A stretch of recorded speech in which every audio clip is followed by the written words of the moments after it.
과거 속 오늘은 어떤 일들이 있었을까요? 영상으로 떠나는 라떼 역사 여행. 영상실록 오늘 안녕하세요. 아나운서 조진영. 아나운서 조혜진입니다. 예진 씨, 저는 요즘 네. 일이 많아서 그런가 좀 쉬는 날이 좀 리셋이 됐으면 좋겠다라는 생각이 들어요. 예진 씨는 그런 적 없으세요?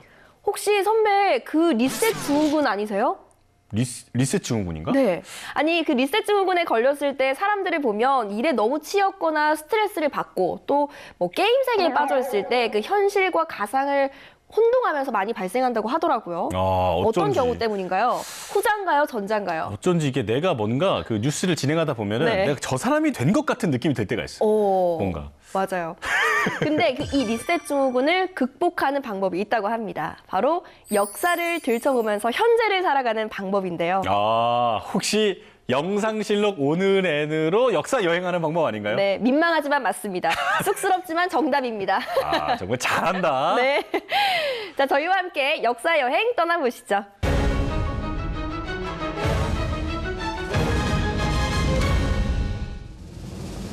(2004년 4월 22일) 김정일 북한 국방위원장을 태운 열차가 신의주 인근 용천역을 지나간 지 9시간 만에 대규모 폭발이 발생했습니다. 이 폭발은 사상자가 수천 명에 달하는 엄청난 열차 사고였습니다. 사고 원인이 뭐였어요? 사고 당시에 용천역 입구에서 그 20량 가까이 이어진 그 LP 가스를 실은 열차가 있었거든요. 네? 이 열차가 노선을 변경하는 그 Y자형 차선으로 진입했는데, 그러다가 그 정차해 있던 휘발유 수송 열차의 옆부분과 이렇게 부딪히면서 가스가 누출이 됐고, 그게 대형 폭발로 이어진 것으로 밝혀졌습니다. 그러니까 연달아 한꺼번에 부딪혀서 폭발하니까 대형 폭발로 이어진 거네요. 사고가 난 용천역은 주택 등 건물이 밀집한 번화가여서 노후 건물이 많아 건물에 깔리거나 화재로 인해 사망자가 계속 나왔습니다. 그리고 비교적 작은 마을이었기 때문에 의료시설이 부족한 상황이었는데요. 우리나라에도 북한 용천역 폭발 참사에 따른 이재민 구호와 복구를 위해 정계와 종교계, 민간 시민 단체 등이 한마음으로 뭉쳐 구호 물자 등 후원을 아끼지 않았습니다. 이후에 상황을 조사한 결과 김정일 위원장의 특별 열차를 노린 테러라는 분석이 나왔어요. 네. 그리고 당시에 특별 열차를 운영했던 김용삼 전 내각 철도상이 처형당했다고 알려졌죠. 자, 그럼 이번엔 1983년 역사 속으로 떠나보겠습니다. 요리 버거, 조리 버거. 1983년 4월 22일 국산 만화 캐릭터 아기공룡 둘리가 탄생했습니다. 아기공룡 둘리는 만화가 김수정의 대표 작품으로 수십 년간 남녀노소를 불문하고 국민적인 인기를 끌었던 작품인데요. 저 그거 기억나요. 이 둘리가 경기도 부천시에서 태어났다고 부천시에서 주민등록증까지 발급을 해줬었잖아요. 맞아요. 그 출생연도 보면은 생각보다 나이가 좀 많거든요. 맞아요. 만화책으로 출발한 아기공룡 둘리는 당시 만화 영화로 제작됐고 영화로도 탄생했는데요.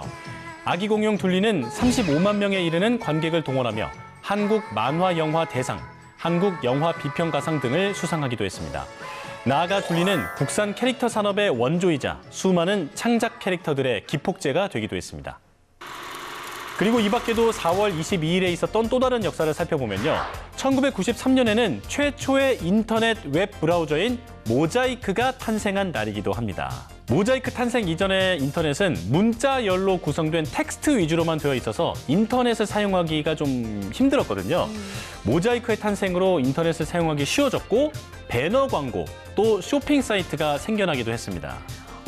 지금 보니까 모자이크 이전에는 화면도 되게 단조로웠던 것 같은데 이렇게 발전하는 거죠. 그렇죠. 네. 그리고 1967년 4월 22일에는 프라하에서 열린 제5회 세계 여자농구 선수권 대회에서 한국 여자농구팀이 처음으로 세계 준우승을 차지했습니다. 야, 진짜 대단하네요. 한국 여자농구팀의 단결력을 보여주는 정말 대단한 경기라고 할 수 있겠네요. 맞습니다. 자, 그러면 이번에는 4월 23일 역사 속으로 한번 떠나볼까요?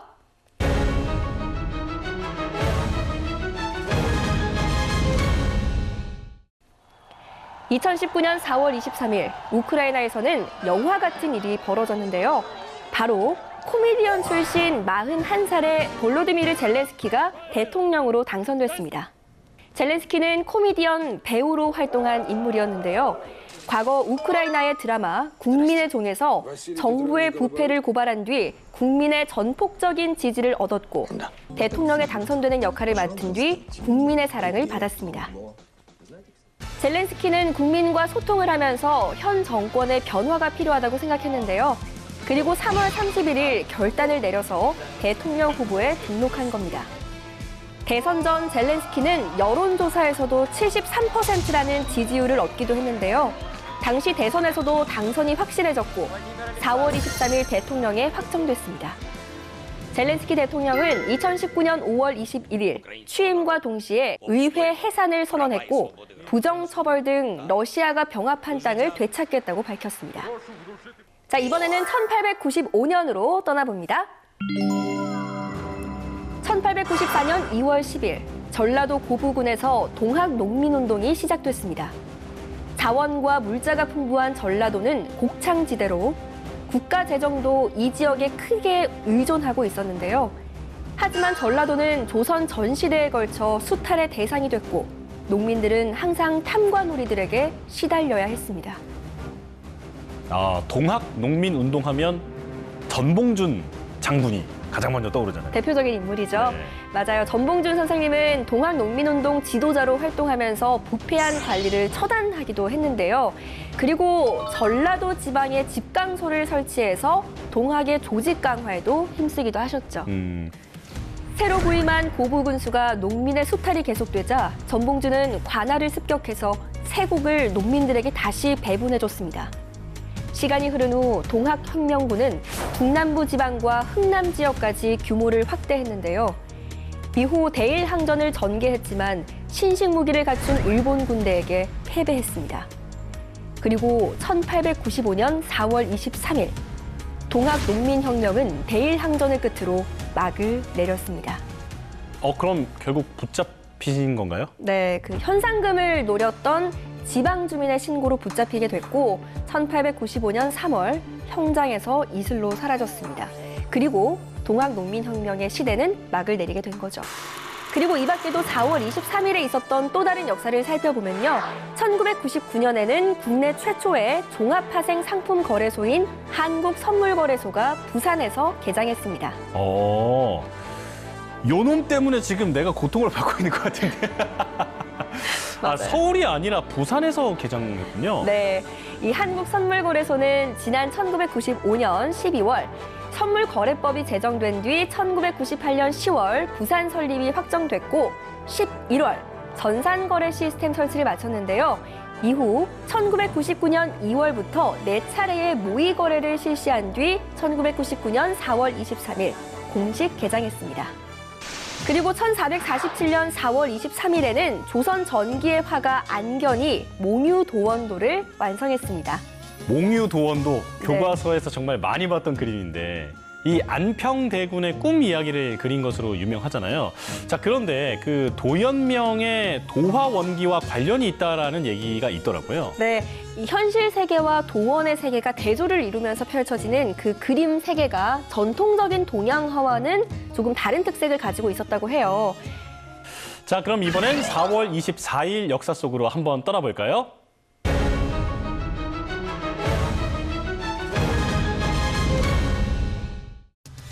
인도네시아 해군의 잠수함 낭갈라함이 53명의 승조원을 태우고 발리섬 인근 지역에서 실종된 지 3일 뒤인 2021년 4월 24일 발리 해역에서 침몰한 것으로 확인됐습니다. 당시 낭갈라함의 선체 일부분과 기도용 매트, 잠만경용 윤활유 병 등을 포함한 잔해가 실종 해역에서 발견된 건데요. 해군들이 실종된 낭갈라함을 찾기 위해 72시간 동안 수색 작업을 벌인 결과였습니다. 그리고 이미 탑승자가 생존할 수 있는 산소 비축량 지속 시간이 끝났다고 발표했습니다. 4월 25일 인도네시아 당국에서는 실종된 잠수함이 해저 850m에서 선체 선미가 모두 분리된 채 발견됐고 승조원 53명은 전원 사망했다고 발표했는데요. 그리고 2021년 6월 3일 인도네시아 해군은 낭갈라함의 인양이 매우 위험하다고 판단해 포기했습니다. 아니 그리고 제가 알기로는 이 잠수함에 탑승한 인리 장병들이 침몰 전에 잠수함에서 노래를 부르는 모습도 공개가 돼서 더 안타까움을 사기도 했었다고 들었거든요. 그렇죠. 장병들은 한 명이 직접 연주한 기타 반주에 맞춰 웃는 얼굴로 잘 가요를 의미하는 인도네시아 노래 삼파이 줌바를 불렀는데요. 이 영상은 침몰 사고가 일어나기 몇 주 전에 해군 기지에서 퇴임을 앞둔 잠수함 함장을 위해 촬영한 것이라고 밝혔습니다. 자, 그럼 이번엔 1979년 역사 속으로 가보겠습니다.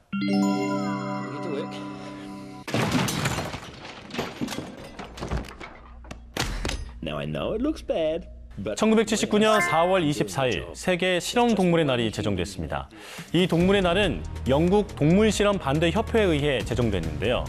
영국 동물실험 반대 협회는 동물 실험실의 잔혹함을 보여주는 실험실 영상을 찍어 세계 최초로 세상에 공개했습니다. 그리고 많은 사람이 실험실 동물을 위한 복지와 권리, 그리고 인류의 행동을 지탄하기 위한 목적으로 세계 실험 동물의 날이 시작된 겁니다. 외로운 죽음으로 질병 퇴치에 기여해온 실험동물들. 이들의 가치 있는 희생을 기리기 위해 제사상이 차려졌습니다. 제사상에는 실험동물들이 평소에 즐겨 먹는 사료와 마른 풀, 그리고 갖가지 핵과일과 싱싱한 야채가 올려졌습니다. 세계 실험 동물의 날이 제정된 후 매년 전 세계 곳곳에 동물 실험에 반대하는 행사가 열렸는데요. 그럼에도 불구하고 실험에 동물을 사용하는 사례는 증가했습니다. 그리고 이 밖에도 4월 24일에 있었던 또 다른 사건들을 살펴보면 1993년 스리랑카의 야당인 민주국민전선의 지도자 아툴라트 무달리가 피살당했습니다. 한 집회에 참가했다 사고가 생긴 건데요. 당시에 스리랑카는 게릴라전을 펼치고 있었고 스리랑카 북부와 동부 지역에 자치국가를 세우기 위해서 서로 투쟁이 벌어지던 그런 시기였다고 해요. 아, 그야말로 혼돈과 불안이 공존하던 시대였네요. 그렇죠. 그런가 하면 2004년 4월 24일에는 프랑스 영화 감독 호세 지오바니가 사망했습니다. 아, 혹시 그분 그 1969년에 알랭드롱이 주연한 영화 시실리안 제작하신 분 아닌가요? 공부 많이 해오신 네. 것 같네요. 네. 맞아요. 암살자와 암흑가의 두 사람, 르 지탕 등의 수작을 낳기도 했는데요. 한편 호세 지오바니는 2차 대전 당시에 프랑스 레지스탕스로 활동했으며 전후에는 범죄 조직 가담 혐의로 사형 선고를 받았다가 사면되는 등 굴곡진 인생을 살기도 했습니다. 많이 힘들었겠네요. 자, 그럼 이번에는 4월 25일 역사 속으로 한번 떠나볼까요?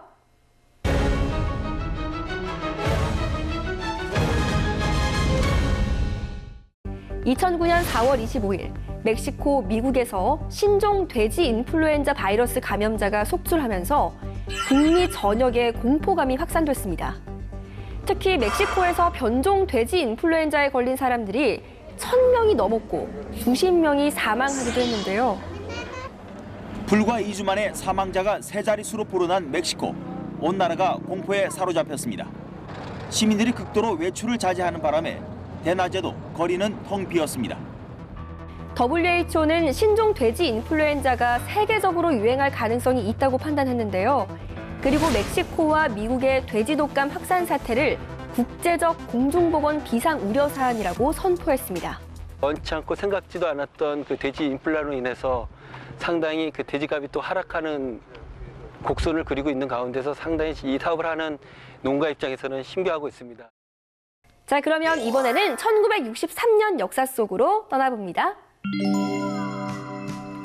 1963년 4월 25일 새벽 5시 30분 우리나라 민간 방송인 동아방송이 개국했습니다.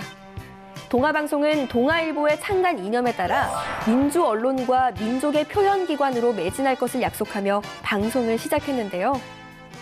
우리 세대는 사실 잘 모르는 방송이잖아요. 동아방송. 어떤 방송을 했던 곳인가요? 동아방송은 1963년 개국 이래 방송 최초로 대북 방송을 하기도 했고요. 또 뉴스 같은 다양한 프로그램을 기획, 송출하고 있었습니다. 하루 14시간 방송으로 시작한 동아방송은 1963년 5월 20일부터 하루 오전 5시부터 밤 12시까지 하루 19시간을 방송했고 뉴스는 16회를 방송하기도 했는데요. 하지만 1980년 11월 14일 언론의 통폐합으로 인해 동아방송은 KBS에 흡수되면서 방송을 종료했습니다. 이 밖에도 4월 25일에 일어난 또 다른 역사를 살펴보면 1959년에는 5대호의 자연 환경을 최대한 살린 대서양을 이어주는 세인트 로렌스 운하가 개통됐습니다. 운하인데 자연 환경을 그대로 살렸다고요? 네, 이 운하는 길이가 3,900km로 대규모 토목 공사였는데요. 미국과 캐나다가 합작으로 투자한 운하로 전 세계의 선박들이 쉽게 북아메리카 대륙의 심장부인 시카고까지 오갈 수 있게 됐다고 하네요. 그럼 당연히 물류 비용도 많이 저렴해졌겠군요. 그렇죠.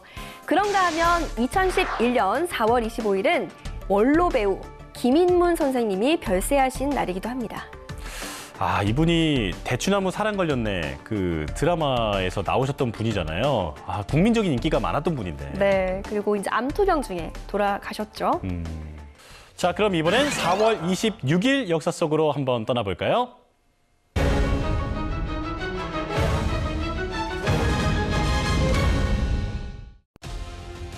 (1994년 4월 26일) 극진가라데의 창시자 최배달로 불렸던 최영희 씨가 71세의 나이로 생을 마감했습니다.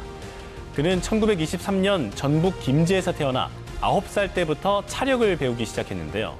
16살에 일본에 건너가 가라데에 입문, 1948년 전 일본 선수권 대회를 제패했습니다.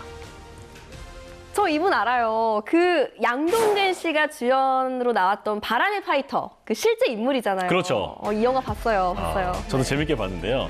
당시에 이 영화가 등장하면서 사람들이 최배달이 누구지? 하면서 온 관심을 받기도 했었죠. 네. 자신이 두려울 때는 상대도 마찬가지로 두렵다. 상대는 신이 아니다. 바람의 파이터 최영희의 명언인데요. 그는 자신을 다스리며 단련했고 세상에 맞서며 세계 무예계를 휩쓸었습니다. 사실 일본에서 사용하는 가라데에는 실전에 사용하기 힘든 부분이 많았다고 해요. 그런데 최영희 선생님은 전통 일본 가라데를 탈피해서 실전에 응용할 수 있는 극진 가라데를 창시한 거죠. 그러니까 어떤 것은 모방을 하고 또 새롭게 개척을 해낸다는 것이 정말 대단한 일이 아닌가라는 생각이 드네요. 맞습니다. 자, 그럼 이번엔 1986년 역사 속으로 가보겠습니다. 1986년 4월 26일 소련 우크라이나 수도 키이우 북동쪽 100km 지점인 체르노빌 원자력 발전소에서 폭발 사고가 발생했습니다. 이 사고는 새벽 1시 24분 가동 중인 발전기 4대 가운데 제4호기인 원자로가 관성 운전 시험 중 폭발하면서 일어났는데요. 시험 가동 중 초고온이 된 핵연료로 인해 주위의 냉각수가 순간적으로 끓으면서 수증기가 폭발했습니다. 누출된 방사능 물질이 1945년 히로시마에 투하된 원폭의 350배나 될 정도로 대규모 폭발이었는데요. 우크라이나 주민들은 아침이 되어서야 간밤에 체르노빌 원전에서 폭발 사고가 있었다는 것을 알게 됐고 정부의 특별 지시가 없어 일상생활을 계속했습니다. 그리고 이 밖에도 4월 26일에 있었던 또 다른 역사들을 살펴보면요. 1960년 이란에서는 대지진 참사가 발생했습니다. 안타까운 일이 또 발생했네요. 네, 이란 남부 도시 라즈에 진도 6.5의 강진이 발생했는데요. 지진으로 도시가 폐허가 됐고 수천 명의 이재민이 발생하기도 했습니다. 그런가 하면 1937년 4월 26일 스페인 바스크 지역의 소도시 게르니카가 나치스 독일 폭격기들에 의해 공습당했습니다. 기습 공격을 당했으면 주민들도 대피하지 못하고 상당히 많은 피해를 받았을 것 같은데요. 네. 독일 폭격기들은 무방비 상태인 주민들에게 기관총을 난사했고 결국 게르니카 전체 주민의 3분의 1에 해당하는 1,500여 명이 숨지는 학살 사고가 발생했죠. 이번에는 4월 27일 역사 속으로 한번 떠나보겠습니다.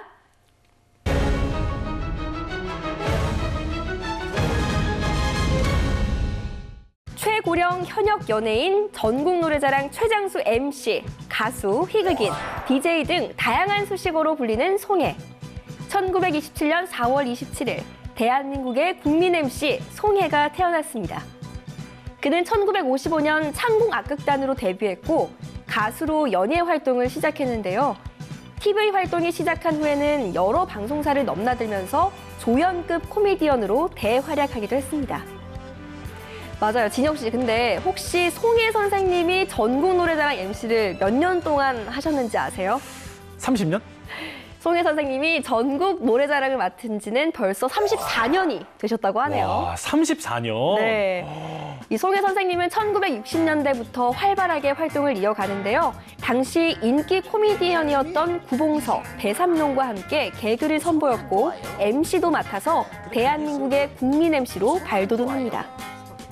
그런데 그렇게 승승장구하던 송혜 선생님에게도 시련이 찾아오는데요. 어떤 시련이죠? 1986년에 바로 아들이 오토바이 교통사고로 먼저 세상을 떠난 건데요. 그때 충격으로 17년 동안 맡아온 진행자 자리도 놓고 모든 방송을 중단하시게 되죠. 그리고 2년이란 시간이 흘렀고 송혜는 아들을 잃은 충격을 잊기 위해 다시 방송을 시작합니다. 그 당시 복귀로 맡은 프로그램은 현재까지 MC로 활약하고 있는 전국 노래자랑이었는데요. 그는 역대 한국의 현역 방송인 역사상 가장 장수하고 있는 최연장자 인물로 최장수 진행을 기록했습니다. 자, 그럼 이번에는 2015년 역사 속으로 떠나보겠습니다. 네팔의 수도 카트만두 쪽에서 강진이 발생한 가운데 2015년 4월 27일 구조 작업이 시작됐습니다. 강진으로 인한 피해는 점점 규모가 커졌고 사망자도 점차 늘어갔는데요. 또한 여진으로 인해 인도와 중국, 방글라데시 등에서도 사망자가 발생해 지진 공포가 주변국까지 강타했습니다. 지진으로 네팔의 대표적인 문화유산들이 상당수 폐허가 됐는데요.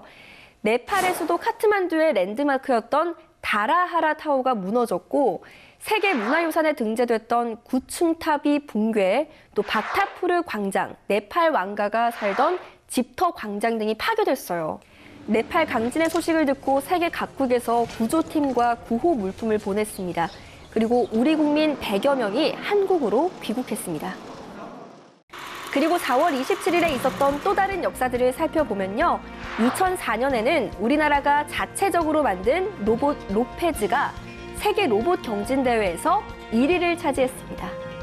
오, 로페즈. 어떤 로봇이었나요? 이 로봇은요, 한국과학기술연구원 지능로봇연구센터에서 개발한 것으로 지형에 따라서 모양이 변하는 2개의 트랙을 몸체 양쪽에 탑재했고 울퉁불퉁한 길에서도 시속 5km로 이동할 수 있어서 화재 현장에서 인명구조 같은 위험한 작업을 시키기에 제작했다고 합니다. 그렇군요. 사실 사건, 사고 현장에서 보면 우리 구조대원들의 안전도 중요하잖아요. 정말 대단한 발명이 아닌가 이런 생각이 드네요. 그런가 하면 1791년 4월 27일에 미국의 발명가이자 모스부호 전신기를 발명한 모스가 태어난 날이기도 한데요. 아, 모스부호 있죠? 네. 띠띠띠띠띠띠띠. 네, 영화 따따따따따따따 이거죠. 그렇죠. 네. 그 영화 엑시트에서 네, 나왔잖아요. 맞아요. 네. 특히 모스부호 방위 산업에서 많이 사용되기도 했었죠. 이 모스 씨 덕분에 군사 통신도 발전할 수 있었다는 점을 정말 높이 평가해야 되는 게 아닌가 이런 생각이 듭니다. 자, 그럼 이번엔 4월 28일 역사 속으로 떠나볼까요?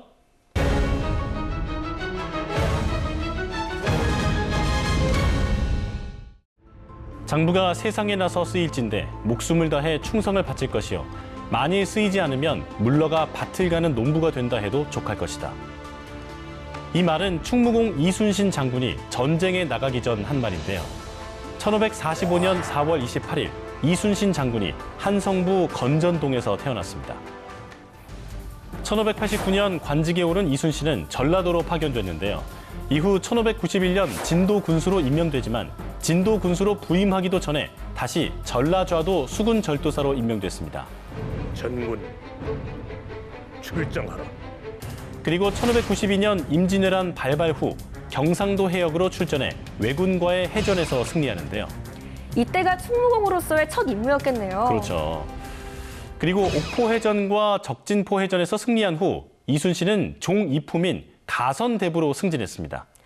종이품이면 어느 정도인지 가늠이 안 되는데 지금 계급으로 따지면 어떤 계급인가요? 군단장 정도라고 보시면 돼요. 굉장히 높은 자리거든요. 1592년 7월 8일 사천에서 서해로 북상하기 위해 조선을 침략한 외선 13척을 모두 격침시켜 승리한 이른바 사천해전이 발발했는데요. 이 전투에서 거북선이 처음으로 실전에 배치됐습니다. 그런데 거북선이 어떻게 만들어진 거예요? 당시에 일본은 그 칼을 휘두르는 백병 전술을 펼쳤는데요. 이순신 장군이 고심 끝에 일본군이 우리 배 위에 오르지 못하게 하려고 거북선 모양으로 배를 만들고 철갑을 두르고 그 위에 철침을 꽂아 넣었던 거죠. 정말 대단하네요. 네. 이후에 이순신 장군은 당포해전, 당항포해전, 한산도 대첩 등 큰 승리를 이끌었습니다. 1598년 12월 16일 노량해전이 발발했고 우리 군은 500여 척의 왜군과 싸워 200척의 적선을 불태우는 데 성공합니다. 하지만 이 전투에서 이순신 장군은 도주하던 적선을 추격하다 유탄에 맞아 전사했습니다. 자, 그럼 이번엔 1995년 역사 속으로 가보겠습니다. 1995년 4월 28일 오전 7시 50분쯤 대구 달서구 상인동 지하철 공사장에서 가스가 폭발해 국내 지하철 공사 사상 최대 규모의 참사가 발생했습니다. 이게 지하철 공사 중이던 구간의 폭발 상황이라면 그 피해가 더 어마어마했을 것 같거든요. 네, 공사장 그 복공판 400여 미터 구간이 내려앉았고 차 150여 대가 부서지면서 또 그리고 주택도 80여 채가 파괴됐다고 합니다. 와, 정말 심각한 상황이었네요. 근데 혹시 인명 피해는요? 당연히 좀 있었죠. 사고 당시에 등교 중이던 학생이 43명이 있었는데요. 가스가 폭발하면서 학생들을 비롯해서 출근 중이던 시민 101명이 사망했고 107명이 부상당했습니다. 조사 결과는 어떻게 됐나요? 대구 백화점에서 상인점을 신축하고 있었는데 신축 공사장의 가스관이 파손이 됐거든요. 근데 그걸 모르고 있다가 파손된 가스관에서 가스가 새어나왔고 그게 하수관을 타고 지하철 공사장으로 흘러들어가서 고이면서 폭발이 일어난 거죠. 정말 작은 곳에서 시작한 그런 사고였네요. 네. 이 밖에도 4월 28일에 또 다른 역사들을 살펴보면요. 2004년에는 광주광역시 지하철 1호선이 착공 7년 8개월 만에 개통됐습니다. 드디어 광주에도 본격적인 지하철 시대의 막이 오른 건데요. 광주에 생긴 지하철도 이제 18년 정도가 된 거네요. 그렇죠. 당시 광주 지하철은 쾌적한 지하 환경을 위해서 모든 역사에 냉방 시설을 갖췄고 모든 역사에는 장애인용 엘리베이터를 설치했습니다. 시민들의 안전과 편의를 위해서 정말 꼼꼼하게 준비를 했네요. 네. 그리고 2003년 4월 28일에는 남해 5개 섬을 잇는 연륙연도교가 개통했습니다. 작은 섬을 중간다리 삼아 연결된 이 도로는 우리나라에서는 처음으로 만들어졌거든요. 8년간의 공사 끝에 4월 28일 개통식을 가졌습니다. 자, 오늘 저희와 함께 역사를 하나씩 살펴봤는데요. 영상실록으로 만나본 오늘의 과거, 여러분은 어떠셨나요? 그럼 저희는 잠시 후 유튜브 사진관에서 만나요.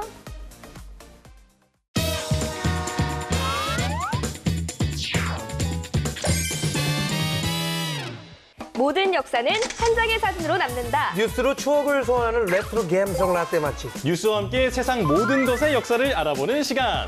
인생이 뉴스다. 우리의 인생 사진을 만나볼 수 있는 유튜브 사진관에 오신 걸 환영합니다. 여기는 라떼 월드. 반갑다 리아. 반갑다 리아. 저 이제 항상 시작하기 전에 우리 멤버들 잘 있나 이거부터 네네. 체크를 하게 돼요. 그러니까요. 네, 아무도 빠지지 않고 잘 모였네요. 다행이다 다행이야. 아니에요. 왜? 다 모이지 못했어요. 왜요? 누구지? 아니 그 여자 딴 여자야? 민소희야? 당신 누구세요? PD님이 어. 오미크론에 걸렸대요. 아이고. 아이고 피디님 지난주에 소영 씨 다음 주에 걸리면 우리 녹화 못하니까 절대 걸리면 안 돼요 라고 하더니 혼자 걸리셨어요. 자기가 걸렸어. 아이고. 같이 간다고 그러니까 했잖아요. 걸릴 때 같이 걸리자고 했잖아요. 맞아요. 왜 혼자 걸려서 이렇게 따로 돌고 있어요? 제가 사실 그 오미크론 선배, 오미 선배로서 그러네요. 말씀을 드리자면 네. 사실 잘 먹고 푹 쉬고 그리고 만약에 가족하고 같이 걸렸다면 아내에게 점수 딸 아주 저로 괜찮습니다. 꿀팁이다, 꿀팁. 예, 아내가 저는 진짜 손 하나 깜짝 안 하게 꼼짝 안 하게 4일 동안 밥하고 설거지하고를 진짜 그렇게 했어요. 여태까지 못한 걸 다 밀리스키 하니까 아내가 조금 마음을 열더라고요. 이거 진짜 꿀팁이네요. 그러니까 더 친해졌어요. 진짜 친해졌어요 이제서요. 이제 친해지신 거예요. 사랑해요. 지금 몇 년 차신데. 아니 근데 우리 PD님이 없어서 녹화가 좀 진행이 잘 안 되면 어쩌나 싶은데 지금까지 조금 좀 순조롭지 않아요? 그러니까요. 너무 기름 바른 것처럼 잘 사실 PD님 안 오신 지 제가 말씀드려서 알게 되시지 않았어요, 다들? 그쵸? 그 전까지 모르셨어요? 아니에요. 저 얼마나 걱정했다고요. 맞아요, PD님. 내가 어제 꿈자리가 뒤숭숭하더만. 아유, 됐어, 이 정도면. 걱정할 만큼 했어요. PD님 맞아요. 힘내세요. 힘내세요. 지금 이렇게 코로나 팬데믹이 우리 일상을 많이 바꿔놨는데 사실 이것을 못하게 돼서 많은 분들이 아쉬워하고 있습니다. 뭐지? 뭘까요? 회식?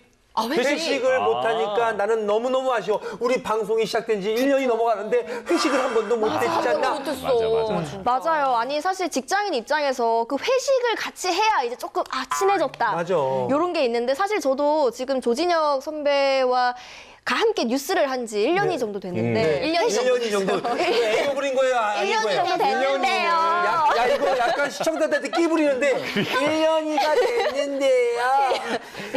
이 느낌이죠. 소영이가 됐는데요. 우리 소영이 그래서 1년 정도 됐는데 회식을 한 번도 못 맞아, 했어요. 그래서 아직까지 지금 선배와 제가 상호 존댓말을 쓰고 있거든요. 그렇죠. 네. 그래서 안 친하다는 소문이 회사에 자자해요. 지금. 근데 지금 얘기하실 때도 그냥 네. 진혁 선배라고 해도 되는데 조진혁 선배 성까지 그 정도는 아니었던 것 같은데. 약간 이런 말씀 드리기 뭐하지만 좀 조지고 싶은 건 아니에요. 그럴 리가요. 그럴 리가요. 회식을 원하진 않는 것 같은데. 자, 아무튼 아쉬워한다고 생각을 하고 이 회식만큼이나 많은 분들이 아쉬워하는 것. 제가 생각했던 정답은 바로 해외여행입니다. 비행기 타고 싶어. 맞아. 아니 안 그래도 해외여행 후에 이제 격리가 해제되면서 요즘에 그 해외여행을 계획하고 계시는 분들이 많다고 하더라고요. 그렇죠. 맞아요. 자, 언제 다시 비행기 타고 나가나 상황이 좋아지기만을 기다리시는 분들이 참 많은데요. 그래서 오늘 유튜브 사진관에서 비행기 한번 태워드리려고 하거든요. 그 어렸을 때 아빠가 이렇게 해가지고 그쵸. 이렇게 아니 했던 거? 제작비 괜찮나요? 저희? 제작비 괜찮아요? 아니 지금? 한 2년치를 한 번에 쓰신다. 그래요? 네. 그럼 나 짐 안 들고 왔는데 어떡하지? 아, 그래요? 거기서 옷도 다 사주신대요. 사주신대요. 그래? 이거 다들 왜 이렇게 많이 나가시지? 너무 나가고 싶은 거야. 아, 그렇구나. 이 나가고 정도면 싶은 적당히 거구나. 나간 거야. 네. 자, 비행기의 탄생부터 발전 과정까지 뉴스와 함께 만나보는 항공산업의 역사. 지금부터 함께 하시죠. VCR 세븐. 하늘을 날고 싶은 인류의 욕망은 아주 오래전부터 시작됐는데요. 그렇다면 최초로 하늘을 날았던 사람은 누구였을까요? 독일 항공의 개척자 오토 릴리엔탈은 1891년 최초로 사람이 탈 수 있는 글라이더를 만들어 활공 비행 시대를 열었어요. 야, 저 당시엔 정말 엄청난 도전이었겠네요. 그렇죠. 그러니까요. 1896년 복엽기 시험 비행 중 강풍을 만나 추락하고 말았다고 합니다. 아이고. 어떻게? 큰 것을 위해 때론 작은 희생도 필요하다. 최초로 하늘을 날았던 사나이 오토 릴리엔탈이 죽기 전에 남긴 말이라고 하는데요. 네, 그의 의미 있는 도전은 또 다른 역사의 밑바탕이 됐습니다. 오토 릴리엔탈의 소식은 빠르게 퍼져나갔고 당시 자전거 수리공이었던 라이트 형제는 릴리엔탈의 도전 의식을 본받아 비행기를 만들기로 했답니다. 라이트 형제. 엄청난 노력파였던 형제는 하루에 20번 이상 글라이더를 띄우며 실험을 했고 끝내 자신만의 엔진과 프로펠러를 완성했어요. 이야. 그것이 바로 최초의 유인 동력 비행기인 플라이어호랍니다. 이때는 딱 바퀴가 달린 비행기 모양의 네. 그런 또 비행기답죠. 모양이 네. 좀 나왔네요. 네. 자, 방금 보신 것처럼 하늘을 날아오른 최초의 인류는 바로 라이트 형제인데요. 놀라운 건 이 두 사람이 유명한 공학자도 물리학자도 아닌 자전거포 수리공들이었다는 겁니다. 오. 야, 진짜 용감한 형제네. 그렇죠. 야. 당시 라이트 형제와는 다르게 그 정부의 대대적인 지원을 받고 비행기 개발에 힘썼던 사람이 있긴 있었어요. 네. 그게 바로 당대 최고의 물리학자였던 랭글리 박사입니다. 하지만 전폭적인 지원에도 불구하고 그의 비행은 실패로 돌아가게 됐는데요. 이 상황을 비아냥거리기라도 하듯이 네. 당시 이 뉴욕타임즈에는 이런 글이 실리기도 했다고 합니다. 자, 변기수 씨가 한번 살려서 읽어주실까요? 네, 한번 제가 해볼게요. 그 비행기를 만드는 일은 가능한 일일 것이다. 다만 수학자들과 기술자들이 100만 년, 아니 1000만 년 정도 계속적으로 열심히 일을 해야 될 거야. 그것도 안 되려나? 얄미워 진짜. 아니 직접 하신 말 아닌가요? 너무 찰떡처럼 살리시는데. 있는 것 같은데. 그러니까요. 약간 그렇게 되네요. 뉴욕타임즈 씌웠다고 하니까 혀가 꼬이네요. 그러니까요. 네. 아니 근데 당시에 딱 상황만 해도 뭔가 하늘을 날았다는 것 자체가 너무 당황스럽고 황당한 일이었잖아요. 그렇죠. 그러니까 이런 기사도 나왔던 것 같은데 그럼 라이트 형제는 언제 첫 비행에 성공하게 된 건가요? 놀라지 마세요. 이 기사가 나오고 난 뒤에 네. 2달 만에 1903년 12월 17일 라이트 형제가 플라이어홀을 날리는데 성공합니다. 야. 2달 만에. 진짜 네. 플라이어. 정말 대단하네요. 이렇게 비아냥거렸는데. 와, 그 비아냥되는 사람 진짜 한 방 제대로 먹었네. 통쾌하게 된 거지. 그러니까요. 야, 아니 1000만 년 뒤에나 나올 거라던 비행기가 2달 뒤에 딱 나오다니. 그러니까. 야, 그나저나 그 뉴욕타임즈 기자는 진짜 야, 그만둬야지. 이 정도면. 사과 기사 딱 내줘야죠. 정말 맞아요. 놀라운 일이 아닐 수 없었어요. 바로 사과했네. 자, 그러고 보면 현 시대에도 그동안 상상도 못했던 기술들이 하루아침에 세상에 등장하기도 하는데요. 또 그 기술들로 인해서 새로운 산업이 발전하기도 합니다. 비행 기술 역시 마찬가지였는데요. 이 비행기 개발이 된 이후에 1920년대부터 항공산업의 황금기가 시작됩니다. 많은 비행사들은 장거리, 무착륙 비행에 도전했고 그에 따라 엄청난 기술 발전도 이루어졌답니다. 1937년 최초의 제트 엔진이 만들어졌는데요. 비행기는 음속을 돌파하며 빠르게 날아갔고 1952년 제트 엔진을 장착한 여객기가 취항하며 본격적인 제트 수송기의 시대가 열리게 됩니다. 자, 그렇다면 한국 최초의 비행기는 어떤 모습이었을까요? 한국전쟁이 끝난 직후인 1953년 10월, 공군은 기존의 항공기 부품을 이용해서 길이 6.6m, 날개폭 12.7m의 소형 경비행기를 자체 제작해서 최초의 국산 비행기를 만들게 됩니다. 시속 180km로 비행이 가능했던 이 경비행기는 당시 이승만 대통령으로부터 부활호라는 휘호를 받았는데요. 전쟁의 상처를 딛고 부활한다는 뜻이라고 합니다. 부활호. 아, 멋지네요. 발음만 조심하면 되겠네요. 네. 그러네요. 의미는 되게 좋다. 전쟁 직후 국가의 부활을 꿈꾸며 하늘을 날아올랐던 그 부활호가 반세기 만에 다시 부활하게 됐는데요. 어떻게 된 일인지 뉴스로 만나보시죠. 전 장병 및 장병은 지난 1953년 10월에 만들어졌던 부활호가 51년 만에 다시 완벽하게 복원됐습니다. 이게 최초의 비행기를 다시 복원한 거죠. 국내 기술진에 의해서 처음으로 개발됐던 이 경비행기는 중량 380kg에 상승고도 4,900m, 최대 속도는 시속 180km로 2년 동안 공군의 연락기와 연습기로 활용됐습니다. 와, 부활호가 아주 역할을 톡톡히 했네요. 죽었던 사람이 다시 살아난 걸 우리가 부활이라고 그러는데 이 비행기가 51년 만에 부활이 됐어요. 그리고 또 충분히 비행할 수 있는 상태까지 복원한 데 대해서 대단히 감사하게 생각합니다. 그러네요. 이분이 최초의 설계자라고 하네요. 정말요? 네. 이렇게 다시 만나니까 그때 생각이 많이 납니다. 정말 여러분들 감사합니다. 이분이 조종사구나. 울컥하신 것 같아요. 그러니까요. 51년 만에 복원된 부활호는 공군 사관학교로 옮겨져 우리나라 항공산업의 소중한 유물로 보존됩니다.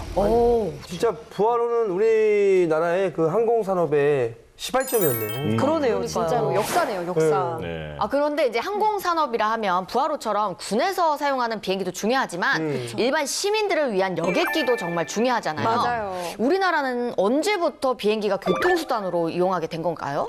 그 우리나라의 민간 여객기의 운행은 1950년대부터 시작이 됐거든요. 1950년. 그런데 군용 비행기가 만들어진 시기와 큰 차이가 없어요. 네. 당시 여객기로서의 역할을 수행하던 비행기 모습을 한번 만나보실까요? 우리나라의 항공. 현대 문명의 이기인력, 하늘의 교통기관으로서 빠르고 안전한 여행을 할 수 있는 비행기는 많은 여행인들에게 편의를 제공하고 있습니다. 그때도 승무원 누나들은 이쁘셨네요. 그러니까요. 아니, 화면만 흑백이지 지금과 크게 좀 다른 게 하나도 없는 것 같아요. 그러네요. 한편 국제공항이며 서울의 관문인 여의도 비행장에는 세관을 비롯해서 외무부 출장소, 보건사회부 검역관, 한국은행 출장소가 있으며 외국을 여행하는 많은 사람들의 검역과 기타 여러 가지 입출국 수업을 하고 있습니다. 이렇게 해서 우리나라 하늘의 발은 끊임없이 나르고 있습니다. 야, 아니 근데 옛날 공항은 여의도에 있었던 거예요? 여의도 공항을 몰라요, 진짜로? 진짜 몰라서 그래요? 아니 근데 저 정말 몰라요. 저도 몰라요. 모르죠? 네. 저도 몰라요. 예지 씨도 모르죠? 네. 여의도에 공항이 있는 걸 봤어요? 여의도 그 공항이 보지는 않았지만 얘기를 많이 들었죠. 사실 여의도에 있는 국회의사당, 여의도공원, 우체국, KBS 이 일대가 다 공항이었어요. 그러니까 여의도 그 공원도 사실 저는 광장일 때부터 놀았는데 아 진짜 공항이었다는 게 이해가 될 정도로 이쪽으로 쭉 달리면 날 수 있겠다는 생각이 들었어요. 어머 소름. 제가 이제 예전에 KBS에서 네. 근무했을 당시에 그때 이제 공원 가면은 여의도 공원에 비행기 한 대가 큰 게 전시대에 있었거든요. 맞아요. 그걸 보면서 여기 왜 비행기가 있지 했는데 여의도에 이런 역사가 있어가지고 그게 비행기가 있었던 거구나. 맞습니다. 이제 풀렸어. 와 역시 그냥 둔 건 줄 알았어요. 아 그냥 그래서 비행기가 있어서 그냥 전시용이구나 이 생각을 했는데. 그럴 수 있죠, 맞아요. 그렇구나. 그렇죠. 사실 뭐 우리 같이 이 젊은 세대들은 맞아. 모르는 분들이 많으실 텐데요. 이 여의도 공항은 일제 강점기였던 1916년 일본이 군사적 목적으로 만든 비행장입니다. 한국 전쟁이 끝나고 1953년에 국제공항으로 승격돼서 이듬해 정식 개항을 했죠. 그런데 왜 지금은 여의도에 공항이 없는 거예요? 그 여의도가 지리적으로 홍수에 되게 취약했다고 해요. 네, 그래서 그 1957년 김포공항이 이제 국제공항으로 지정이 되면서 여의도공항의 기능을 이제 그 김포공항으로 이전을 하게 된 건데요. 이때부터 김포공항 시대가 열리게 된 거죠. 근데 사실 김포공항 역시 1939년 일본군이 군용 비행 활주로로 만든 건데 해방될 무렵까지 우리나라 전역에는 40여 개가 넘는 군 겸용 비행장이 만들어졌다고 합니다. 자, 그렇다면 1960년대 우리나라 항공산업은 얼마나 발전을 하게 되는지 과거 뉴스로 한번 만나보시죠. 약진항공. 정부 투자에 의해 설립된 대한항공공사는 설립 이래 계속 확자 운영을 해오고 있는데 특히 작년 3월부터는 한일 정기 노선에 취항해서 서울 오사카 간을 매주 5회 운항하고 있으며 지난 6월에는 부산과 후쿠오카선에 조사 비행까지 했습니다. 저 때도 기내 서비스가 또한 있었네. 김포공항에 기착하는 외국 항공회사의 비행기에 대한 지상 용역을 제공함으로써 많은 수익과 외화를 벌어들였습니다. 저도 항상 비행기 타면 저렇게 밖에만 보고 있어요. 하늘 왜요? 풍경. 구름 보려고. 구름 위에 올라갈 일이 없으니까 우리가 비행기를 타지 맞아, 않는 맞아. 이상 신기하더라고요. 그래서 항상 이렇게 창 밖을 보고 있어요. 1시간 내내. 세상을 발 아래 두고 싶어 하는 게 아니고요. 아니, 자꾸 정복력. 순수한 마음으로 바라봐 주세요. 아니 근데 저렇게 60년대에도 해외 노선이 많았다는 거예요? 그런데 대한항공공사의 수익 및 외화 획득 실적을 보면은 1963년에 1억 3,200만 원의 수익을 올렸고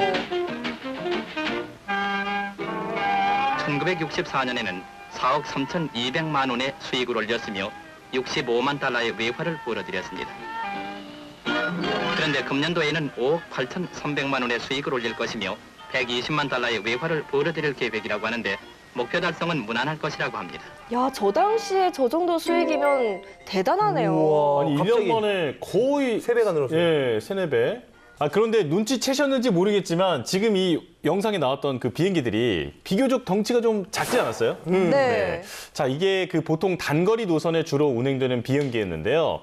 그 1960년대까지만 해도 장거리 노선을 운행하는 그 기종이 많이 없었다고 해요.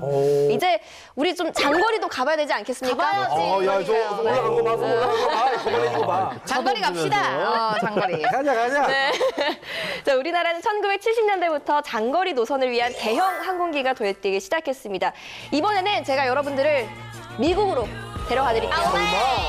설마. 진짜래요? 그게 미국 간다고? 지금 갈 거래요.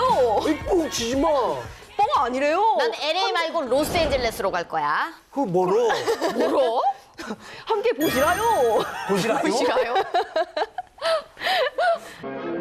전보 제트기. 대한항공의 초대형 전보제트기 보잉 747기가 태평양 횡단 미주 노선에 첫 귀향했습니다.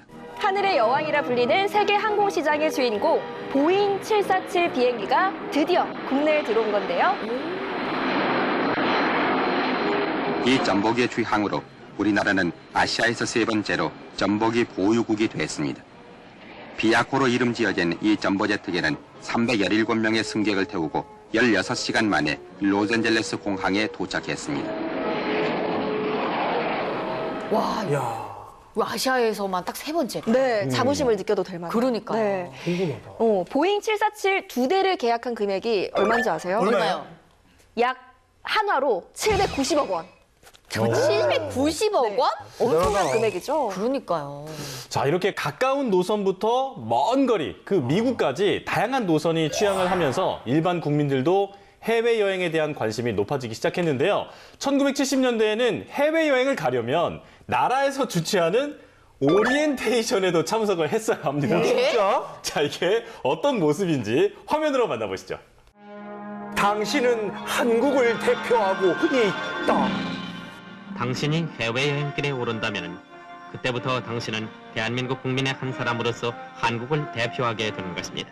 그러니까 해외여행을 가려면 책임감을 가지고 나가라 뭐 이런 뜻인가요? 맞아요. 그런가 봐요. 오리엔테이션입니다. 숀.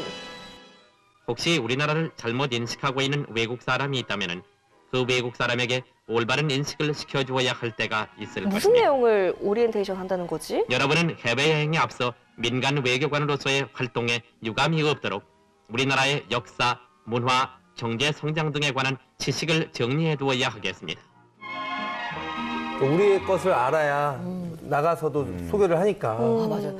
물론 뭐 해외 나가서 한국 망신시킬 일이 생기면 또 안 되겠지만 민간 외교관이다. 한국을 대표하니까 너무 이렇게 좀 부담을 주면서 맞아요. 외국을 가게 하는 건 놀러 가려고 한 건데. 놀러 가려고 한 건데 그래도 이제 외국에 나가서 한국에 대한 이제 좋은 인식을 줘라 이런 뜻이겠죠. 아, 그럴 만도 한 것이 그때 당시에는 아무나 해외여행을 다닐 수 없었거든요. 그럼 아니 네네. 코로나 시국도 아닌데 왜 해외여행을 못 가는 거예요?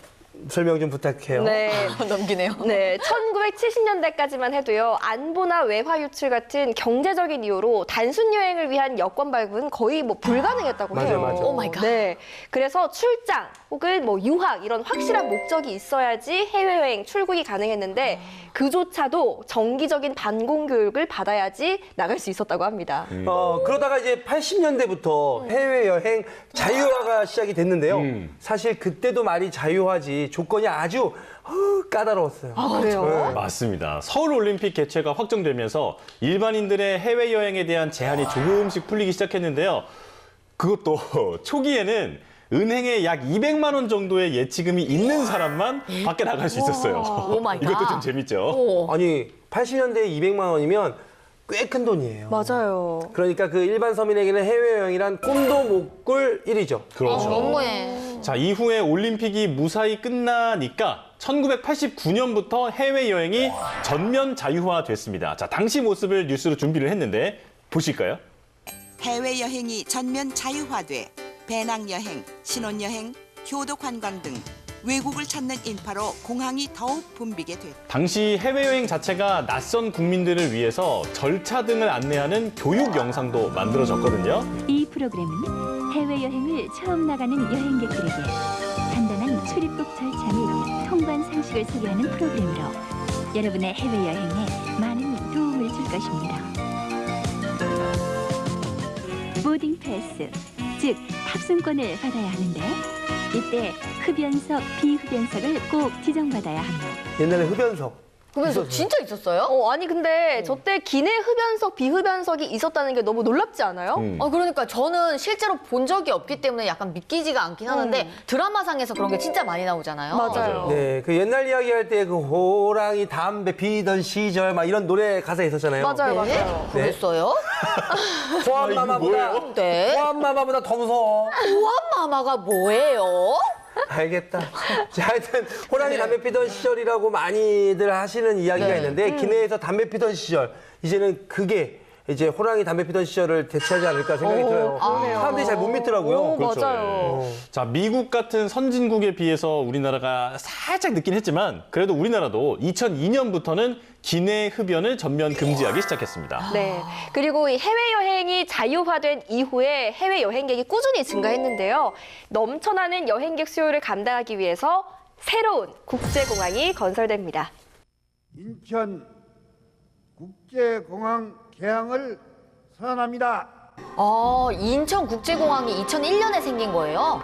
저는 그때 고등학생이었는데. 이야, 아니 생각보다 오래됐네. 네. 단군 이래 최대 역사로 불린 8년간의 공사 끝에 인천국제공항이 마침내 개항식을 가졌습니다.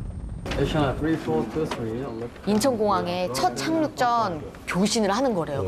얼마나 떨렸을까. 그러니까요. 긴장되겠다. 그러니까. 취재진도 많고. 검은 하늘을 뚫고 항공기가 사뿐히 활주로에 내리자 관제탑에선 안도의 한숨과 함께 뜨거운 환호성이 터집니다. 첫 우선 입항인데 기분이 어떻습니까? 인천국제공항 개항을 진심으로 축하드립니다. 단군 이래 최대 규모였던 만큼 건설 과정에서도 각종 진기록이 쏟아졌습니다. 인천공항을 건설하기 위해 작성된 설계도면은 15층 건물 높이인 45만 장이나 되며 설계도가 45만 장이요? 대박이다. 이렇게 조성된 공항 부지는 여의도 면적의 18배이고 여객터미널은 축구장 60개 크기로 단일 건축물로는 국내 최대 규모입니다.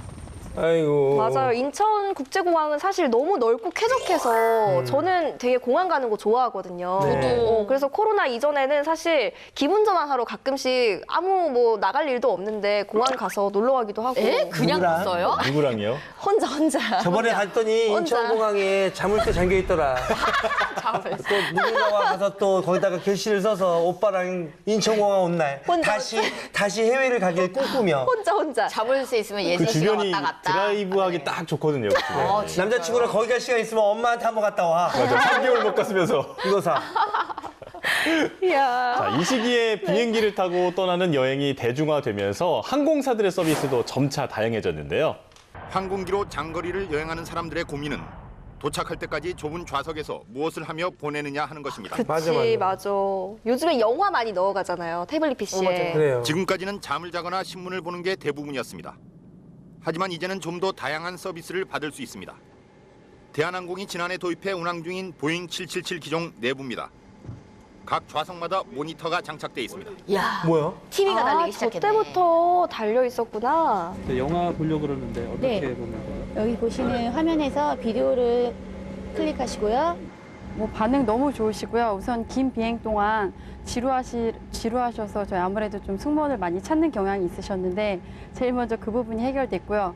특히 좌석 간격도 1인치 정도 넓어져 이른바 이코노미 클래스 증후군 해소에도 다소 도움이 될 것으로 보입니다. 좌석이 훨씬 조금 넓어졌네요. 아까 그 좁은 좌석들보다. 이코노미 클래스 증후군이라는 게 그게 예전에 막 서민들만 걸리는 병이라고 하면서 사회적으로 문제가 됐었거든요. 네. 항공사들의 이 같은 서비스 경쟁으로 이코노미 승객들의 여행길은 다소 편안해질 것으로 보입니다.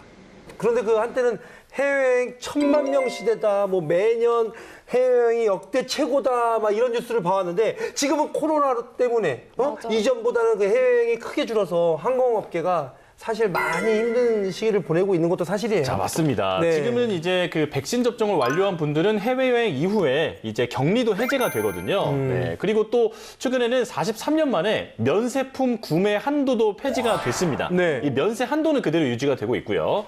자, 이제 해외여행 수요가 조금씩 증가하고 있는데 또 항공업계에서도 여러 변화를 시도하면서 불황을 벗어날 출구를 찾고 있는 중입니다. 항공기 정비사들이 비행기 좌석을 하나둘 떼어냅니다. 수백 개의 좌석이 빠진 기내는 텅 비었고 그 자리에 겹겹이 포장된 화물이 들어찹니다. 그 손님들이 많이 줄으니까 저렇게 이제 다른 돌파구를 찾은 거네요. 그러네요. 아니, 비행기는 그 딱 정차해 있으면 다 돈이라고 하더라고요. 그러니까 어떻게라도 활용을 해야 하니까. 그리고 또 의자도 떼니까 의자 무게가 확 줄 거 아니야. 그렇죠. 그만큼 더 실을 수 있는 거잖아. 그렇죠. 이야. 코로나 사태로 하늘길이 막히면서 국내 항공사의 국제선 운항도 95% 이상 급감한 상황. 여객은 줄었지만 국제선 화물 운임은 지난해보다 80%가량 올랐습니다. 기존 항공기 하단 화물칸에 싣던 22톤에다 승객 좌석을 떼고 10.8톤가량을 추가로 실을 수 있게 됐습니다. 우와. 코로나 사태로 전 세계가 멈춰 있지만 물류는 계속 움직이고 있습니다. 앞으로도 신속하고 선도적인 대처로 화물 수송을 확대하여 이 어려운 시기를 극복하는 밑받침이 되도록 노력하겠습니다.